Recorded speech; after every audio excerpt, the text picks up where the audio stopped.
这是一场看似简单，实则暗藏玄机的恋爱心理游戏。俊男靓女同场竞技，表面是闯关游戏，实际上更像一场大型暧昧观察实验。在恋综势均力敌的我们里，5位身材姣好的女嘉宾穿着各式泳衣登场，而7位男嘉宾则像一排笔直的木头，被安排站在泳池中央的独木桥上。游戏规则很简单，男生排队站在桥上等待，女生需要快速通过独木桥。过程中允许有一些搂搂抱抱的肢体接触，但唯一的前提就是不能落水。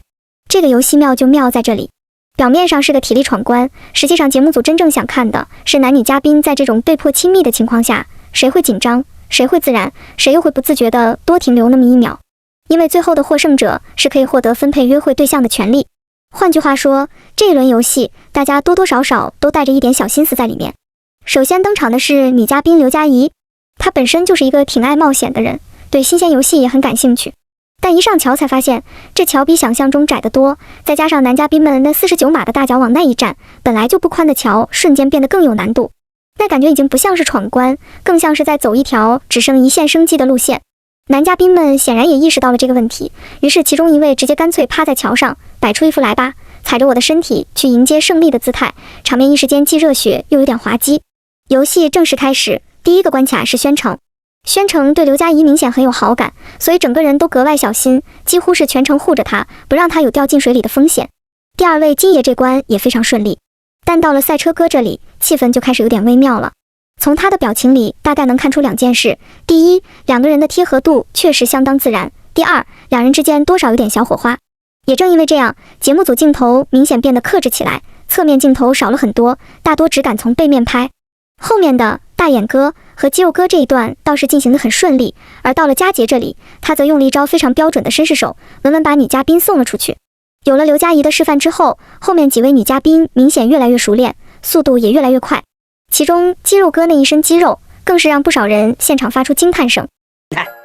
当时注意力全在脚下，好像摸到几个嘉宾的肩膀还挺厚实。接下来登场的是红衣美女杨廷红，她的优势非常明显，身形小巧又柔软，在独木桥上几乎如履平地。整个过程里，她基本能不接触男嘉宾就尽量不接触，这让男生们一边佩服，一边多少有点遗憾。不过到了最后一关打这里，她的小心思就有点藏不住了。很多时候，喜欢一个人的时候，身体语言其实比嘴更诚实。虽然杨廷红把自己难得的娇羞和温柔都给到了恩达，但这兄弟似乎完全没意识到其中的信号。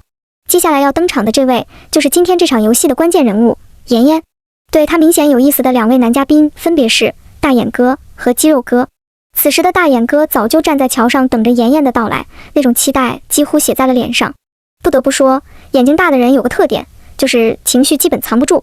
从他的表情来看，大概已经在心里默默感谢了一圈节目组，感谢导演，感谢制片，也感谢这场游戏给了自己这么一个近距离接触的机会。而当妍妍真的走到他面前的时候，大眼哥那种意犹未尽的表情，几乎连观众都能看出来。但真正的抓马出现在肌肉哥这一关，因为前一天他和妍妍的互动太过亲密，结果被其他男嘉宾多少有点排挤。于是为了撇清关系，他在这一关做出了一个非常突然的决定，直接往水里一跳。这一跳把现场所有人都整懵了，大眼哥在一旁鼓起掌来，女生们也开始起哄，场面一度变得非常混乱。而桥上最尴尬的其实是妍妍，她一个人站在那里，瞬间成了全场唯一的经济独立选手。退一点点，我再退，我不能退，我退会摔了。我跟你说，我从你后面走，我从你后面走。啊，你从后面走，你确定吗？后面我会从正面摔下去。事情到这里其实还没结束，等轮到男生过桥的时候，肌肉哥又来了一次让人看不太懂的操作。一时间连旁边的人都忍不住想问一句，兄弟，你这一套操作到底是想干什么？不过节目里还有一个小插曲，金爷喜欢的女嘉宾一佳在过桥时不小心和佳杰一起落入了水中。金爷一看情况，立刻意识到自己的英雄救美时刻终于来了。虽然一佳其实已经在水里站稳了脚跟，但金爷还是毫不犹豫跳了下去，一顿操作之后把他重新托举上岸。结果就是一佳不仅被救了上来，顺便还又被水呛了一下，但金爷也因此成功刷了一波好感度。看来有时候多此一举反而也可能变成加分项。看到恋综女嘉宾妍妍只用了一个眼神就把大眼哥迷得有点找不着北了。不得不说，妍妍这种气场确实有点高段位性感女王的意思。接下来我们就来看看她是如何用一场看似普通的约会对大眼哥进行一套教科书式识别。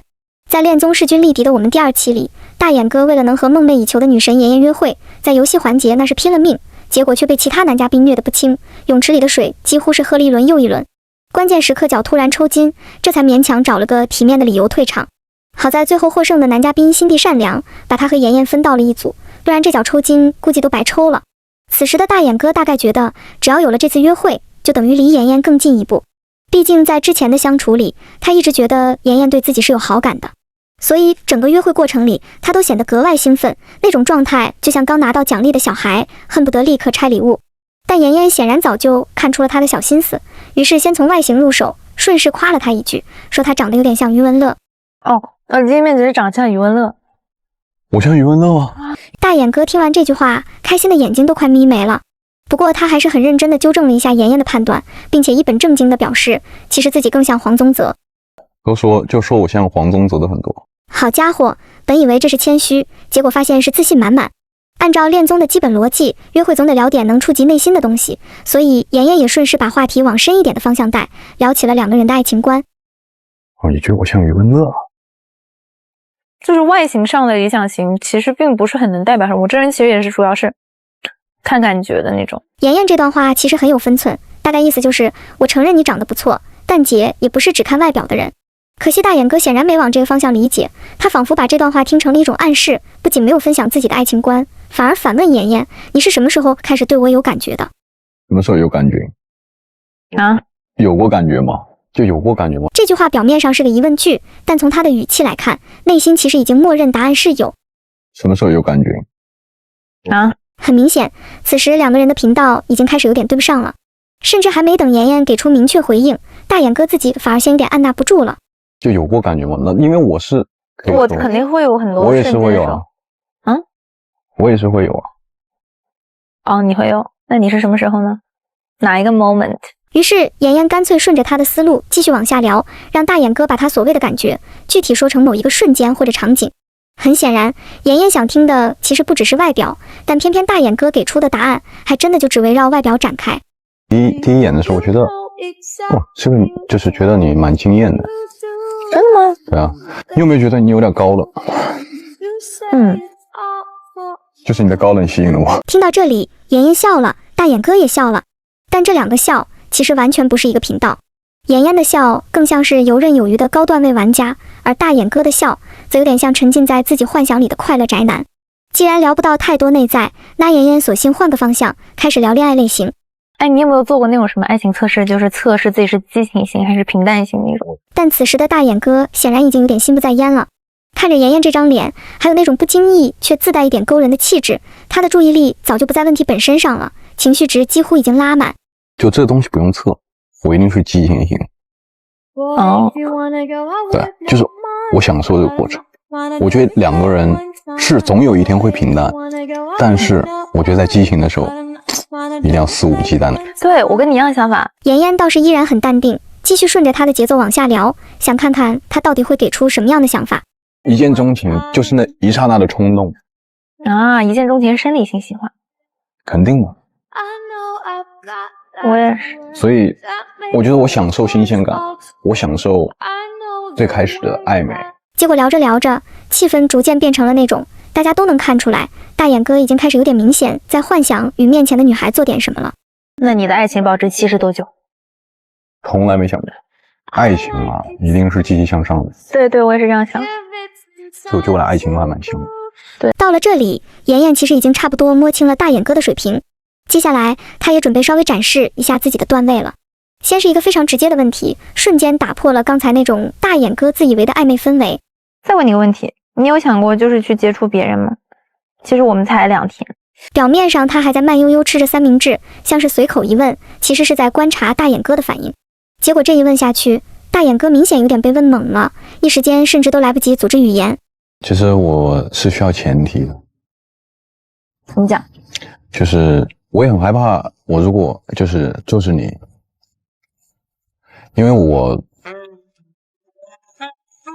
是对你是有感觉，但是看着有点结巴的大眼哥，妍妍干脆一语点破了他的真实想法。所以你的意思是，就是你不会同时接触两个人，但是你假如说你觉得我没有那么坚定你就会去接触别人，是这意思吗？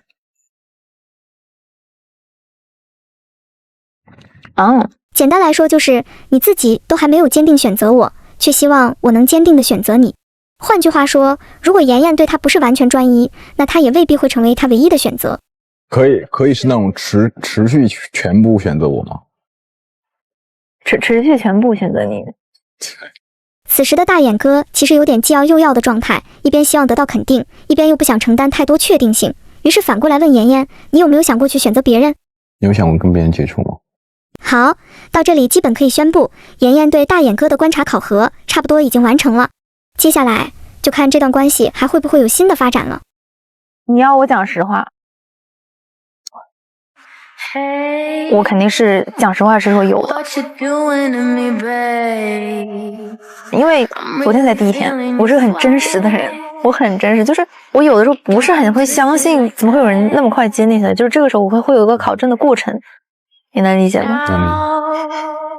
看完这一段，我突然有点感慨。前2天我还在看那种慢慢悠悠的老年恋综，大家谈的恋爱都像在下象棋，一步一步特别谨慎。结果一转头再看这些年轻人的恋综，节奏直接拉满，暧昧来得快，感觉说有就有，连想象都已经快进到下一步了。说实话，看着看着我都有点被逗乐了。不是说谁对谁错，就是这种年轻人的恋爱方式，有时候真的挺生猛的。可能也是年纪慢慢上来了吧。以前看这种桥段容易代入，现在反而更像在看一场大型人类观察实验。所以最后也想跟大家说一句，看恋综图个乐就好，别太代入。毕竟他们在节目里谈的是恋爱，我们在屏幕外看的其实更多是人性。